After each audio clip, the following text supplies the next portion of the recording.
పాయసాన్నము కన్నను పాలకన్న జున్ను గడ్డల కన్నను వెన్న కన్నా కమ్మనైనట్టి నా భాష అమ్మ భాష తేనె విరజిమ్ము నా భాష తెలుగు భాష. నమస్కారం, పద్యపరిమళం ఛానల్కి స్వాగతం. మిత్రులారా, ఈ వీడియోలో కాసుల పురుషోత్తమ కవి గారు రాసిన ఆంధ్రనాయక శతకంలోని పద్యాలను సంక్షిప్త భావంతో తెలుసుకుందాం. ఆంధ్రనాయక శతకంను వీడియోల రూపంలో అందించుటకు ఆర్థిక సహాయమును అందించిన తానా ప్రపంచ సాహిత్య వేదిక ఉత్తర అమెరికా వారికి డాక్టర్ తోటకూర ప్రసాద్ గారికి కృతజ్ఞతాభివందనములు. నా సాహితీ ప్రస్థానంలో ఆర్థికంగా హార్దికంగా నన్ను వెన్నంటి సహకరిస్తున్న మిత్రులందరికీ ప్రత్యేక కృతజ్ఞతలు. కృష్ణా జిల్లాలోని బందరుకు 30 కిలోమీటర్ల దూరంలో ఉన్న శ్రీకాకుళం అనే గ్రామంలోని వైష్ణవాలయం శిథిలమైపోయి ఉండడాన్ని చూసి కాసుల పురుషోత్తమ కవి గారు ఆవేదనతో రాసిన శతకమే ఆంధ్రనాయక శతకం. శ్రీకాకుళంలోని వైష్ణవాలయంలో కొలువైన విష్ణుమూర్తి ఆంధ్రనాయకుడు అనే పేరుతో ప్రసిద్ధికెక్కినారు. కాసుల పురుషోత్తమ కవిని పుల్లమరాజు అనే పేరుతో కూడా పిలుస్తారు. పుల్లమరాజు గారు ద్విపాద మకుటంతో వ్యాజస్తుతి అలంకారమును ఉపయోగిస్తూ శతకంను పూర్తి చేసినారు. వ్యాజస్తుతికే నిందాస్తుతి అనే పేరు కలదు. పైకి నిందిస్తూనే అంతర్గతంగా స్తుతిస్తూ ఆలయమును పునరుద్ధరణ చేసుకోమని విష్ణువును వేడుకుంటూ ఆంధ్రనాయక శతకం రాసినారు కాసుల పురుషోత్తమ కవి గారు.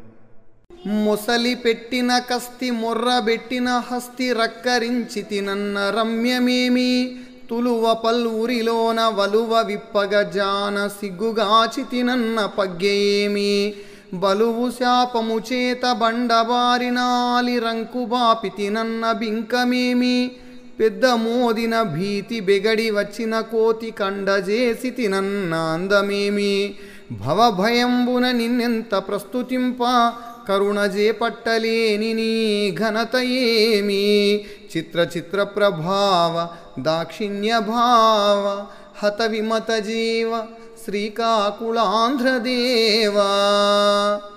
గొప్ప మహిమలను కలిగినవాడా, దయా స్వభావం కలిగినవాడా, దుష్టులను శిక్షించి శిష్టులను రక్షించేవాడా, శ్రీకాకుళంలో వెలసిన ఆంధ్రనాయక అన్న పేరు గలవో విష్ణుమూర్తి, మొసలి బాధను తట్టుకోలేక ఏనుగు మొరపెట్టి నిన్ను వేడుకోవడం వలన రక్షించినావు.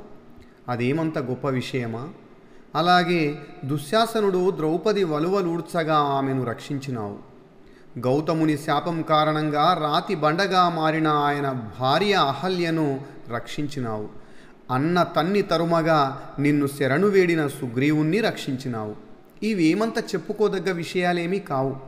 అవన్నీ చేశావు సరే, భవ దుఃఖాల నుండి కాపాడవయ్యా అంటా ఉంటే ఆ పని చేయవేమి అంటూ మమ్మల్ని అనుగ్రహించి రక్షించకపోతే నీ గొప్ప ఏమిటట అంటూ నిందాస్తుతి చేస్తున్నారు కాసుల పురుషోత్తమ కవి గారు.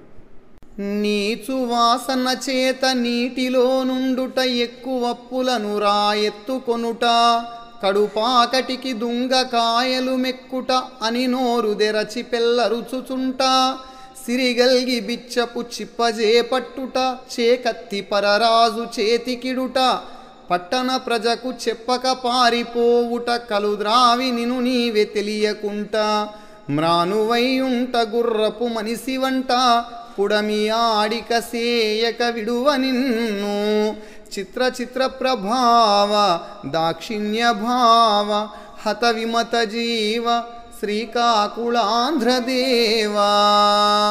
గొప్ప మహిమలను కలిగినవాడా, దయా స్వభావం కలిగినవాడా, దుష్టులను శిక్షించి శిష్టులను రక్షించేవాడా, శ్రీకాకుళంలో వెలసిన ఆంధ్రనాయక అన్న పేరు గలవో విష్ణుమూర్తి, నీ పోకడలు ఎలాంటివని చెప్పేది? మత్స్యావతారం ఎత్తి నీచు కంపుతో నీటిలో తిరిగినావు. తాబేలువై కొండను మోసావు. వరాహావతారం ఎత్తి ఆకలి వేస్తే తుంగకాయలు తిన్నావు. నరసింహావతారం ఎత్తి ఒకటే గర్జనలు. లక్ష్మీదేవిని భార్య అయితేనేమి, వామనావతారం ఎత్తి చిప్ప చేతబట్టావు. పరశురామావతారం ఎత్తినావు, చేతి ఖడ్గాన్ని రామునికిచ్చావు. రామావతారం ఎత్తినావు, నీ పట్టణ ప్రజలకు చెప్పకుండా తమసా నదిని దాటి అడవికి పారిపోయావు. బలరామావతారమెత్తి కళ్ళు త్రాగి మత్తులో తిరిగావు. బుద్ధావతారమెత్తావు, ఉలుకు పలుకు లేకుండా మ్రాణువైపోయావు. ఇక గుర్రమెక్కి కల్కి అవతారం ఎత్తుతావంట. ఇవేమి అవతారాలు, ఇవేమి చేష్టలయ్యా! ఇక నిన్ను అల్లరి పెట్టక మానను సుమా. కరుణాజిలోజొచ్చి శరముచ్చిపోనీయ వెనుకకు లంఘించి వెరచెననిరి అని బారునో కోతి అని మ్రాని మాటుననేయ వాలిని పొంచి ఏసెననిరి.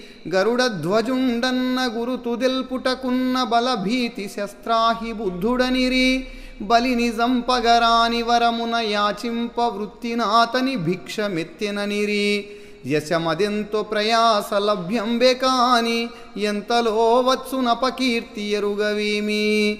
చిత్ర చిత్ర ప్రభావ దాక్షిణ్య భావ హత విమత జీవ శ్రీకాకుళాంధ్రదేవా.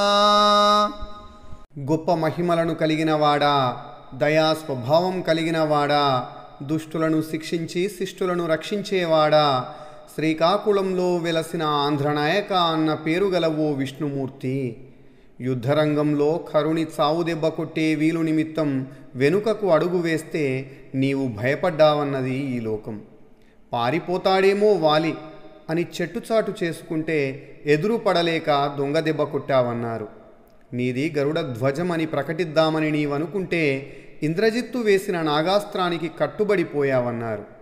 బలిని సంహరించడానికి యాచన చేస్తే అది అప్పటి నీ వృత్తి ధర్మమేనన్నారు. నీ అభిప్రాయం మంచిదే, కానీ లోకులేమన్నారు అనే సంగతిని గుర్తించలేదు కదా అంటూ నిందాస్తుతి చేస్తున్నారు కాసుల పురుషోత్తమ కవి గారు. ఘోర కబంధు దీర్ఘోరు దోర్దండముల్ తరిగి వచ్చిన మాట తథ్యమేని.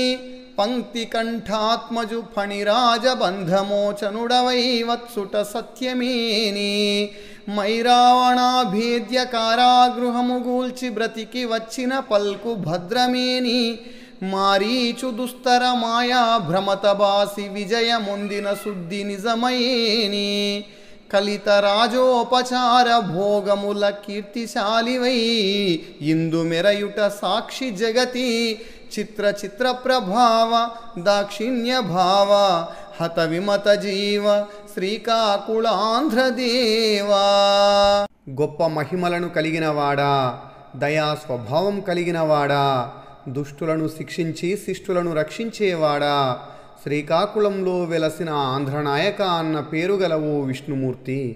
కబంధుని పొడవైన చేతులను తెగనరకడం, రావణ సుతుడు ఇంద్రజిత్తు ప్రయోగించిన నాగాస్త్ర బంధము నుండి బయటపడడం, మైరావణుని చెర నుండి బయటపడడం, మారీచుని మాయాజాలం నుండి విడివడి అతన్ని చంపడం, ఈ విషయాలన్నీ సత్యమే అయితే ఇక్కడ ఈ క్షేత్రంలో నీవు పొందదగిన రాజోపచారాలు, అర్చనలు, భోగాలు అన్నీ జరిపించుకోవాలి. మరి అలా అయితేనే అవన్నీ నిజమని నమ్ముతుంది ఈ లోకం. లేకపోతే అవన్నీ వట్టి బూటకపు మాటలు అనుకుంటారు లోకులు అంటున్నారు కాసుల పురుషోత్తమ కవి గారు. నీ శాంతి అంబోధి నిర్భరాంబువులు బాణముఖంబునకు దెచ్చునాడే తెలిసే. నీ కోపమరి రావణైకాను జన్మునా నగరి రాజుగజేయునాడే తెలిసే. నీ కీర్తి కపట దుర్నీతుడవు ధ్వాంక్ష దానవు తప్పుగాచిన నాడే తెలిసే. నీ అభిజ్ఞతమవి నిందిత నీ తన్వినగ్నిని చొరుమన్నయపుడే తెలిసే. ఎంచరాని గుణాఢ్యుడవీవేయనుచు తెలిసి మృక్యదనితరమే దిక్కులేక. చిత్ర చిత్ర ప్రభావ దాక్షిణ్య భావ హత విమత జీవ శ్రీకాకుళాంధ్రదేవా. గొప్ప మహిమలను కలిగినవాడా, దయా స్వభావం కలిగినవాడా, దుష్టులను శిక్షించి శిష్టులను రక్షించేవాడా, శ్రీకాకుళంలో వెలసిన ఆంధ్రనాయక అన్న పేరు గలవో విష్ణుమూర్తి. నీ శాంత గుణమే పాటిదో నీ బాణాలతో సముద్రాన్ని ఇంకించినప్పుడే తెలిసింది. నీ కోపమే పాటిదో రావణుణ్ణి చంపి విభీషణునికి పట్టముగట్టినప్పుడే తెలిసింది. నీ కీర్తి ఎలాంటిదో మాయల మారి కాకిని క్షమించి వదిలివేయడంతోనే వెల్లడయింది. నీ విఘ్నత ఏపాటిదో పవిత్రురాలైన నీ భార్యను అగ్నిలో దూకమన్నప్పుడే తెలిసింది. ఆహా, నీ గుణాలే గుణాలు, ఏమని పొగడాలి? అయినా మరో దిక్కులేక పొగడక తప్పడం లేదు. నొక్కక తప్పడం లేదు.